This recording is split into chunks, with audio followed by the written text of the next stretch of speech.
এরদোগানের প্রচেষ্টায় তুরস্কে শীর্ষ পর্যায়ে আলোচনায় বসছে রাশিয়া ইউক্রেনের পররাষ্ট্রমন্ত্রীরা। রাশিয়ার উপর নিষেধাজ্ঞা দিয়ে বেকায়দায় যুক্তরাষ্ট্র, তেলের জন্য সৌদি ও ভেনেজুয়েলার কাছে আবেদন। পারমাণবিক চুক্তি শিগগিরই সম্ভব, রাশিয়ার অবদান গঠনমূলক, ইরানি মুখপাত্র। রুশ হামলায় ইউক্রেনের গোস্টামেল শহরের মেয়র নিহত। রাশিয়ার সাথে সম্পর্ক পাথরের মতো দৃঢ়, চীনা পররাষ্ট্রমন্ত্রী। ইউক্রেন রাশিয়া যুদ্ধের মধ্যস্থতা প্রস্তাব। ইন্টারপোল থেকে রাশিয়াকে হটাতে চায় পশ্চিমারা। দামেস্কে ইসরায়েলের বিমান হামলা, 2 বেসামরিক নাগরিক নিহত। রাশিয়ার নিন্দা না করায় বাংলাদেশকে টিকা দেবে না লিথুনিয়া। রাশিয়ার তেল বয়কটের ডাক দিলেন জেলেনস্কি। আমদানি নিষিদ্ধের কথা ভাবছে ইউরোপ, আমেরিকা। এবং সবচেয়ে থাকছে, পারমাণবিক সাবমেরিন ঘাঁটি নির্মাণ করছে অস্ট্রেলিয়া।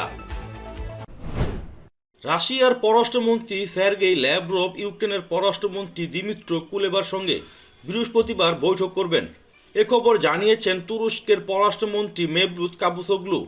এর মাধ্যমে ইউক্রেনে রাশিয়া হামলা শুরুর পর প্রথমবারের মতো গুরুত্বপূর্ণ বৈঠকে বসতে যাচ্ছেন দুই দেশের পররাষ্ট্রমন্ত্রী। সোমবার সাংবাদিকদের সঙ্গে তুরস্কের পররাষ্ট্রমন্ত্রী বলেন, রাশিয়ার পররাষ্ট্রমন্ত্রী ও ইউক্রেনের পররাষ্ট্রমন্ত্রী 10 মার্চ বৃহস্পতিবার আঙ্কারায় বৈঠক করবেন। মেভলুত কাভুসোগলু জানান, ইউক্রেন ও রাশিয়ার পররাষ্ট্রমন্ত্রীদের এই বৈঠকে তিনিও উপস্থিত থাকবেন। ইউক্রেন ইস্যুতে রাশিয়ার উপর একের পর এক নিষেধাজ্ঞা দিয়ে যাচ্ছে পশ্চিমারা। এই নিষেধাজ্ঞা মূলত সরাসরি যুদ্ধ এড়িয়ে রাশিয়াকে অর্থনৈতিকভাবে দুর্বল করার একটি কৌশল, আর সে কারণে পশ্চিমাদের নিষেধাজ্ঞাকে যুদ্ধের সামিল বলে নিজের পক্ষে সাফাই গিয়েছে রুশ প্রেসিডেন্ট ভ্লাদিমির পুতিন। কিন্তু রাশিয়ার উপর অর্থনৈতিক নিষেধাজ্ঞা জারি করে সংকটে পড়েছে পশ্চিমাদের নেতৃত্ব দেওয়া মার্কিন প্রেসিডেন্ট জো বাইডেন। তেল আর গ্যাস নিয়ে শুরু হয়েছে তাদের মাথা ব্যথা। এরই মধ্যে এই নিষেধাজ্ঞার প্রভাব পড়তে শুরু করেছে বিশ্ববাজারে। 13 বছরের মধ্যে সর্বোচ্চ উঠেছে জ্বালানি তেলের দাম। ইউক্রেনে রাশিয়ার আগ্রাসনের জেরে জ্বালানি তেলের দাম বেড়ে যাওয়ায় উৎপাদন বাড়ানোর জন্য সৌদি আরব ও ভেনেজুয়েলার কাছে আবেদন করেছে যুক্তরাষ্ট্র। সোমবার যুক্তরাষ্ট্রের বিভিন্ন সংবাদ মাধ্যমের বরাত দিয়ে এই খবর জানায় ব্রিটেন ভিত্তিক আন্তর্জাতিক সংবাদ মাধ্যম বিবিসি।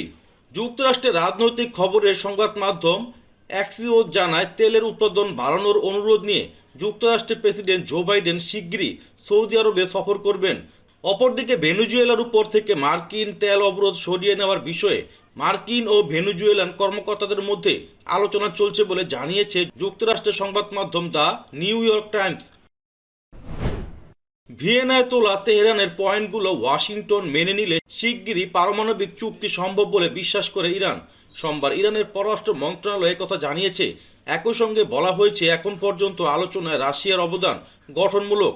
ভিয়েনার ওই আলোচনার লক্ষ্য ইরানের সঙ্গে 2015 সালে পশ্চিমা শক্তিগুলোর সই হওয়া চুক্তি ফের সক্রিয় করা। এই আলোচনায় অনিশ্চয়তা ভর করে যখন রাশিয়া যুক্তরাষ্ট্রের কাছে নিশ্চয়তা দাবি করে যে ইউক্রেনে আগ্রাসনের কারণে মস্কোর উপর আরোপ করা নিষেধাজ্ঞা ইরানের সঙ্গে তাদের বাণিজ্য প্রভাবিত করবে না। পূর্ব ইউরোপের দেশ ইউক্রেনের রাজধানী কিয়েভের কাছে গোস্টামেল শহরের মেয়র রুশ বাহিনীর হামলায় নিহত হয়েছেন।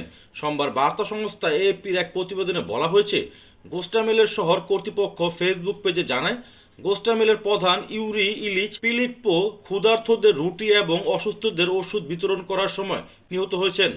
পিলিপ্পোকে আরও 2 জনের সঙ্গে গুলি করে হত্যা করা হয়, তবে কখন এ ঘটনা ঘটে তা নির্দিষ্ট করে জানায়নি শহর কর্তৃপক্ষ।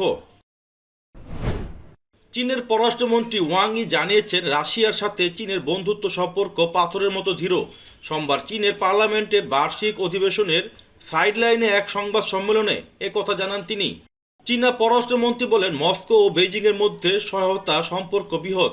এর আগে গত সপ্তাহে চীন জানিয়েছিল তারা ইউক্রেন ও রাশিয়ার মধ্যে যুদ্ধবিরতিতে ভূমিকা রাখতে প্রস্তুত রয়েছে। International criminal police organisation Interpol থেকে অবিলম্বে রাশিয়াকে বাদ দেওয়ার আহ্বান জানিয়েছে যুক্তরাজ্য ও যুক্তরাষ্ট্রসহ কয়েকটি দেশ। ইউক্রেনে মস্কোর চলমান আগ্রাসনের জন্য পশ্চিমাদের এই হটানোর সিদ্ধান্ত জানান ব্রিটিশ পররাষ্ট্রমন্ত্রী প্রীতি প্যাটেল। স্থানীয় সময় গতকাল এক টুইটে বিষয়টি সামনে আনেন তিনি। এপি জানায় ইন্টারপোল থেকে মস্কোকে প্রত্যাহারের অনুরোধ করেছে যুক্তরাষ্ট্র, কানাডা, অস্ট্রেলিয়া ও নিউজিল্যান্ড। চলতি সপ্তাহেই এ ব্যাপারে সিদ্ধান্ত নিতে সংস্থাটি নির্বাহী কমিটির প্রতি আহ্বান জানিয়েছে দেশগুলো। সিরিয়ায় বিমান হামলা চালিয়েছে ইসরায়েল। জানা গেছে, সিরিয়ার রাজধানী দামেস্কের কাছে সামরিক অবস্থান লক্ষ্য করে বিমান থেকে কয়েকটি ক্ষেপণাস্ত্র ছুড়েছে দেশটি। এতে ক্ষয়ক্ষতির পাশাপাশি 2 জন বেসামরিক নাগরিক নিহত হয়েছেন। সিরিয়ার প্রতিরক্ষা মন্ত্রণালয় এ তথ্য নিশ্চিত করেছে। সোমবার আল জাজিরার এক প্রতিবেদনে এ তথ্য জানানো হয়। এক বিবৃতিতে মন্ত্রণালয়টি জানায়, প্রতিবেশী লেবাননের উপর দিয়ে যাওয়ার সময় ইসরায়েলি যুদ্ধবিমান থেকে ক্ষেপণাস্ত্রগুলো সিরিয়ার দিকে নিক্ষেপ করা হয়, তবে এ ব্যাপারে বিস্তারিত জানায়নি তারা। ইউক্রেনে রুশ আগ্রাসনের নিন্দা জানিয়ে জাতিসংঘের সাধারণ অধিবেশনে ভোট দিতে বিরত থাকার পর বাংলাদেশে করোনা ভাইরাসের টিকা সরবরাহ বন্ধ করে দিয়েছে লিথুনিয়া। বাল্টিক দেশটির প্রধানমন্ত্রীর মুখপাত্র রাসা জাকিলিয়াটেনি এ সময় খবর দিয়েছেন, সপ্তাহখানেক আগে বাংলাদেশে 4,44,600 ডোজ ফাইজারের টিকা দেওয়ার সিদ্ধান্ত নেওয়া হয়েছিল। বুধবার জাতিসংঘের সাধারণ পরিষদে ইউক্রেন থেকে তাৎক্ষণিকভাবে মার্কিন সেনাদের প্রত্যাহারের একটি প্রস্তাব গৃহীত হয়েছে। দুদিনের বিতর্ক শেষে জাতিসংঘের 193 সদস্য দেশের মধ্যে 141টি দেশ পক্ষে ভোট দিয়েছে, যদিও এই প্রস্তাব বাস্তবায়নে দেশগুলোর জন্য কোনো বাধ্যবাধকতা নেই। রাশিয়ার উপর আরও নিষেধাজ্ঞা দেওয়ার আহ্বান জানিয়েছে ইউক্রেনের প্রেসিডেন্ট ভ্লাদিমির জেলেনস্কি।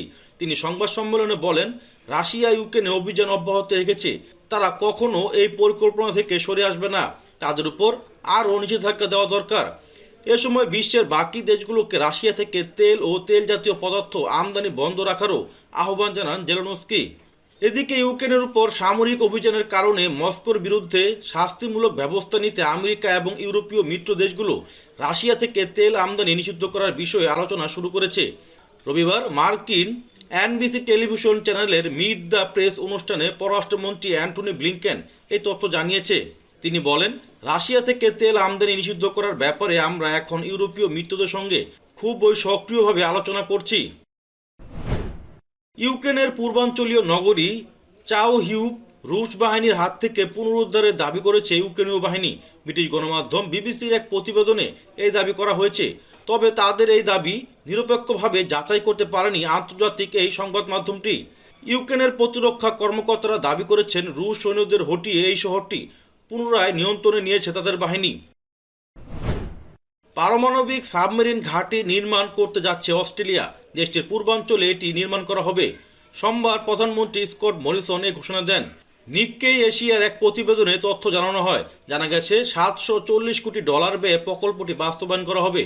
দেশটির প্রতিরক্ষা বাড়ানো ও ইন্দো প্যাসিফিক অঞ্চলে চীনের কর্মকাণ্ড পর্যালোচনা করাই এই প্রকল্পের মূল উদ্দেশ্য। ইউক্রেনে রাশিয়ার হামলার মধ্যে অস্ট্রেলিয়ার সরকার এই সিদ্ধান্ত নিল। এর আগে দেশটি মস্কোর উপর নিষেধাজ্ঞা আরোপেরও ঘোষণা দেয়।